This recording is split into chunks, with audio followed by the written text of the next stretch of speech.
e'tibor bersa, yuqori terida bilan bu bitta sohada terining farqi bor. Joy-joyida normada turibdi. Hech qanaqa hali patologik belgilar aniqlanmadi. Bemorimiz 49 yosh. Bizga quyidagi shikoyatlar bilan murojaat qilib keldi.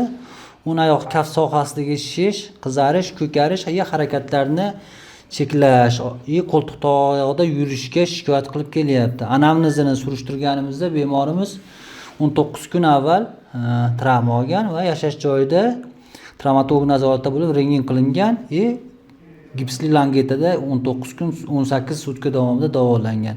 Hozir yuqoridagi shikoyatlar bilan murojaat qilib keldi. Haqiqatan oyoqni mahalliy ko'rganimizda oyoq kaf sohasida e'tibor bersa, yuqori terida bilan bu bitta sohada terining farqi bor. Nisbatan tusi to'qroq ko'rinishga ega, kaf sohasida, to'piq sohasida mahalliy shish bor. Shishlarni ko'ramiz.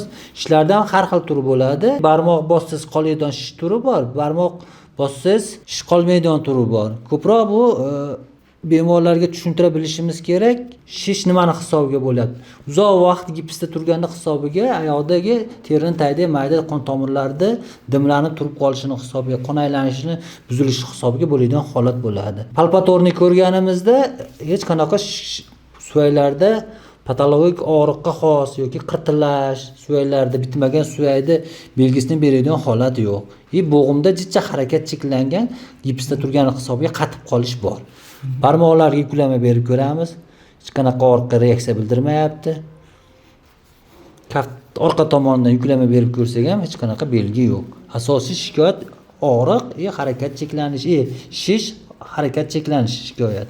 Shunga asoslanib kontrolni rentgen qildirdik. Kontrolni rentgenni ko'rganimizda hamma kaf soyalari kontur joy-joyida normada turibdi. Hech qanaqa hali patologik belgilar aniqlanmadi. Chap oyoqda прямой и боковой. O'ng oyoqda прямой и боковой ko'rinishda ikki holatda rentgen tasvir qilingan.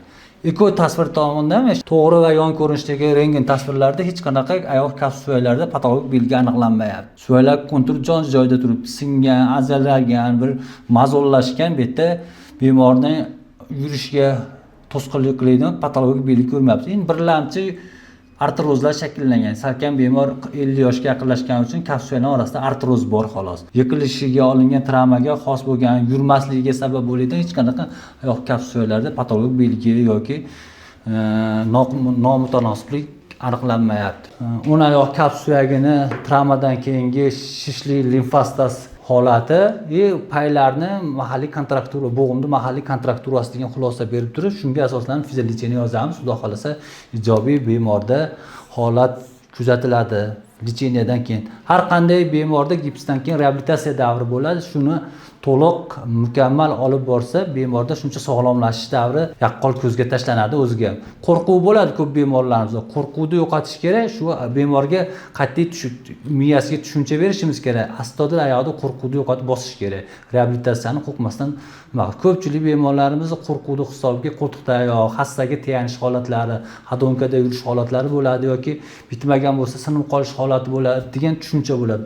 Bundaqa hozirgi bemorimizda bundaqa xavotirli holat oyog'ida rentgenologik ham oyoqda ko'rganimizda ham aniqlik belgilari yo'q. Astoydil reabilitatsiya davrini o'tkazsa bemorda ijobiy natija bo'ladi degan umiddamiz.